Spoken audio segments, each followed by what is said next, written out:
ಶ್ರೀ ಗುರುಭ್ಯೋ ನಮಃ. ಎಲ್ಲ ನನ್ನ ತತ್ಸಮ್ಮತ ಬಂಧುಗಳಿಗೆ ಡಿಸೆಂಬರ್ ಮಾಸದಲ್ಲಿ ಮಿಥುನ ರಾಶಿಯ ಫಲಾಫಲಗಳನ್ನು, ಗುರು ಬದಲಾವಣೆ ಆಗುವುದು ಮತ್ತು ಗುರು ಲಗ್ನಕ್ಕೆ ಪ್ರವೇಶ ಮಾಡುವುದರಿಂದ ಮಿಥುನ ರಾಶಿಯವರಿಗೆ ಆಗಬಹುದಾದ ಅಥವಾ ಗ್ರಹಗಳಿಂದ ಸೂಚಿತವಾಗ್ತಾ ಇರುವಂತಹ ಫಲಾಫಲಗಳ ವಿಮರ್ಶೆಯನ್ನು ಮಾಡೋಣ. ಮಿಥುನ ರಾಶಿಗೆ ಡಿಸೆಂಬರ್ ತಿಂಗಳಲ್ಲಿ ಗುರು 5ನೇ ತಾರೀಕು ಲಗ್ನಕ್ಕೆ ಪ್ರವೇಶ ಮಾಡ್ತಾನೆ.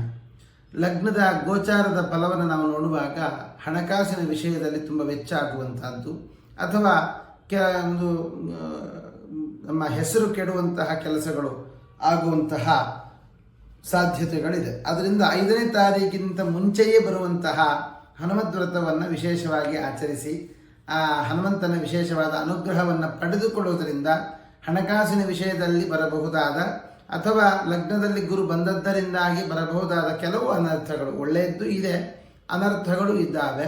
ಆದ್ದರಿಂದ ದುಃಖ ಇತ್ಯಾದಿಗಳು ಏನು ಬರಲಿಕ್ಕಿದೆ ಆ ದುಃಖ ಎಲ್ಲವೂ ಕೂಡ ದೂರವಾಗುತ್ತೆ ಹನುಮಂತನ ಆರಾಧನೆ ಮಾಡುವುದರಿಂದ. ಅಷ್ಟೇ ಅಲ್ಲದೆ ಮಿಥುನ ರಾಶಿಯವರಿಗೆ ಷಷ್ಠದಲ್ಲಿ ರವಿ ಶುಕ್ರ ಕುಜರ ಯೋಗ. ಆದ್ದರಿಂದ ಈ 15ನೇ ತಾರೀಕು 16ನೇ ತಾರೀಕಿನವರೆಗೆ ಆರೋಗ್ಯದಲ್ಲಿ ತುಂಬ ಜಾಗ್ರತೆ ವಹಿಸಿ. ಶತ್ರುಗಳು ಜಾಸ್ತಿ ಆಗ್ತಾರೆ, ಅದರಲ್ಲಿಯೂ ಹಿತಶತ್ರುಗಳು ಜಾಸ್ತಿ ಆಗುವಂತಹದ್ದು, ಅಣ್ಣ ತಮ್ಮಂದಿರ ಮಧ್ಯದಲ್ಲಿ ವೈಮನಸ್ಯಗಳು ಬರುವಂತಹದ್ದು. ಅದಕ್ಕೆ ಕಾರಣ ಒಂದು ಸ್ತ್ರೀ ಆಗ್ತಾಳೆ. ಆದ್ದರಿಂದ ಯಾರ ಮಾತನ್ನು ಕೇಳಬೇಡಿ. ನೀವು ಯಾವುದೇ ವಿಧವಾದಂತಹ ಕೆಲವು ಸಮಸ್ಯೆಗಳಿಗೆ ಒಳಗಾದರೆ ಅವರ ಹತ್ತಿರ ನೇರವಾಗಿ ಮಾತನಾಡುವುದರಿಂದ ನೀವು ಈ ಸಮಸ್ಯೆಯಿಂದ ಹೊರಗೆ ಬರಬಹುದು. ಬೇರೆಯವರ ಮಾತನ್ನು ಕೇಳಿಕೊಂಡು ನಿಮ್ಮ ಆಪ್ತರನ್ನು ನೀವು ದೂರ ಮಾಡಿಕೊಳ್ಳಬೇಡಿ. ಜಾಗ್ರತೆ ವಹಿಸಿ, ರುದ್ರದೇವರಿಗೆ ಅಭಿಷೇಕವನ್ನು ಮಾಡಿಸಿ. ಮತ್ತು ಧನುರ್ಮಾಸದ ಬೆಳಗಿನ ಕಾಲದಲ್ಲಿ ಬೇಗ ಎದ್ದು ಮುದ್ಗಾನ್ನವನ್ನು, ಅಂದರೆ ಹೆಸರುಬೇಳೆ ಹುಗ್ಗಿ ಅನ್ನ ಅಂತ ಏನು ಹೇಳ್ತೇವೆ, ಆ ಹುಗ್ಗಿ ಅನ್ನವನ್ನು ದೇವರಿಗೆ ನಿವೇದಿಸುವುದರಿಂದಾಗಿ ಈ ದೋಷವನ್ನು ಪರಿಹಾರ ಮಾಡಿಕೊಳ್ಬೋದು.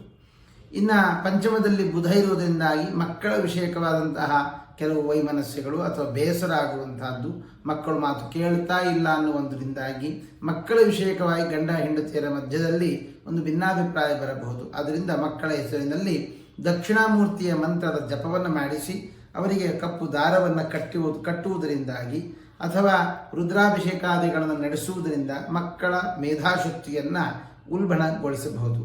ಇನ್ನು ವಿವಾಹಾರ್ಥಿಗಳಿಗಾಗುವಾಗ ವಿವಾಹದ ಯೋಗವನ್ನು ಹೇಳ್ಬೋದು ಮಿಥುನ ರಾಶಿಗೆ. ಆದರೆ ಇನ್ನು ಧನುರ್ಮಾಸ, ಶೂನ್ಯಮಾಸ ಇತ್ಯಾದಿಗಳು ಬರುವುದರಿಂದ ಸ್ವಲ್ಪ ಅದಕ್ಕೆ ತಡೆ ಬರುತ್ತೆ. ಆದರೆ ಕೆಲವೊಂದು ಕಡೆ, ಎಲ್ಲೋ ಒಂದು ಕಡೆಯಲ್ಲಿ ಸ್ವಲ್ಪ ಮುಂದುವರಿಯುವ ಸಾಧ್ಯತೆಯೂ ಇದೆ. ಇನ್ನು ವಿದ್ಯಾರ್ಥಿಗಳಿಗಾಗುವಾಗ ಒಳ್ಳೆಯ ಗುರುಬಲದಿಂದಾಗಿ ಅನೇಕ ವಿಧವಾದ ವಿದ್ಯಾಭ್ಯಾಸದಲ್ಲಿ ಮುಂದುವರಿಯುವಂತಹದ್ದು, ಕಾಲೇಜಿನಲ್ಲಿ ಅಥವಾ ಪಾಠಶಾಲೆಯಲ್ಲೆಲ್ಲ ಒಳ್ಳೆಯ ಸ್ಥಾನಮಾನವನ್ನು ಪಡೆದುಕೊಳ್ಬಹುದು. ನಿಮ್ಮ ಜಾತಕದ ಪ್ರಕಾರ ತಾಯಿಯ ಆರೋಗ್ಯದಲ್ಲಿ ಏರುಪೇರಾಗುತ್ತೆ. ಅಷ್ಟೇ ಅಲ್ಲದೆ ಅಣ್ಣ ತಮ್ಮಂದಿರ ಮಧ್ಯದಲ್ಲಿ ಒಂದು ಸ್ವಲ್ಪ ಅನಾರೋಗ್ಯಗಳು ಬರುವ ಸಾಧ್ಯತೆ ಇದೆ. 9ರಲ್ಲಿ ರಾಹು ಇರುವುದರಿಂದಾಗಿ ತಂದೆಯ ಆರೋಗ್ಯದಲ್ಲಿಯೂ ಕೂಡ ಸ್ವಲ್ಪ ಜಾಗ್ರತೆ ವಹಿಸಿ. ಆದರೆ ಕೆಲಸದಲ್ಲಿ ಒಂದು ಒಳ್ಳೆಯ ಅನುಕೂಲ ಆಗುತ್ತೆ.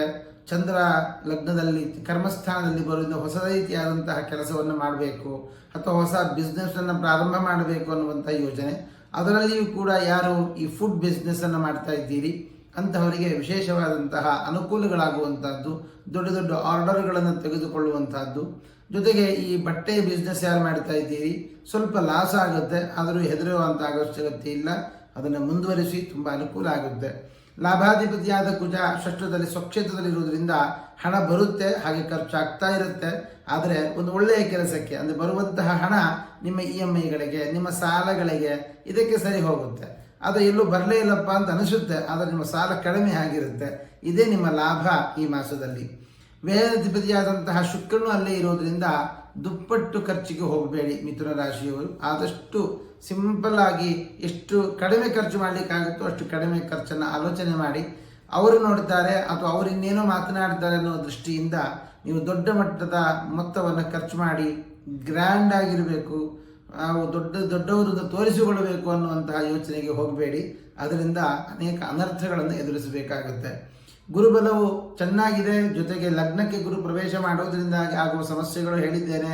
ಅದಕ್ಕೆ ಪರಿಹಾರವನ್ನು ಮತ್ತು ಆರೋಗ್ಯದ ವಿಷಯದಲ್ಲಿ ಪರಿಹಾರವನ್ನು ಮಾಡಿಕೊಳ್ಳಬೇಕು ಅಂತ ಆದಾಗ ವೈಕುಂಠ ಏಕಾದಶಿಯ ದಿವಸ ಏಕಾದಶಿಯ ವ್ರತವನ್ನು ಆಚರಣೆ ಮಾಡಿ ಆ ದಿವಸ ಹರಿನಾಮ ಸ್ಮರಣೆ, ಭಜನೆ ಇತ್ಯಾದಿಗಳನ್ನು ಮಾಡುವಂಥದ್ದು ಅಥವಾ ಭಾಗವತ ಪ್ರವಚನವನ್ನು ಶ್ರವಣ ಮಾಡುವುದರಿಂದಾಗಿ ಅನೇಕ ದೋಷಗಳನ್ನು ಪರಿಹಾರ ಮಾಡಿಕೊಳ್ಳಬಹುದು. ಜೊತೆಗೆ ಚಂದ್ರ ಶನಿಗಳ ಯೋಗ ಕರ್ಮಸ್ಥಾನದಲ್ಲಿರುವುದರಿಂದ ಕೆಲಸದಲ್ಲಿ ಅನೇಕ ವಿಧವಾದ ಲಾಭವನ್ನು ಪಡೆದುಕೊಳ್ಳಬೇಕು ಅಂತಾದಾಗ ನೀವು ಹನುಮಂತನ ಉಪಾಸನೆ ಅಥವಾ ವೀರಭದ್ರನ ಆರಾಧನೆ ಮಾಡುವುದು ಬಹಳ ಒಳ್ಳೆಯದು. ಶುಭವಾಗಲಿ. ಕೃಷ್ಣಾರ್ಪಣಮಸ್ತು.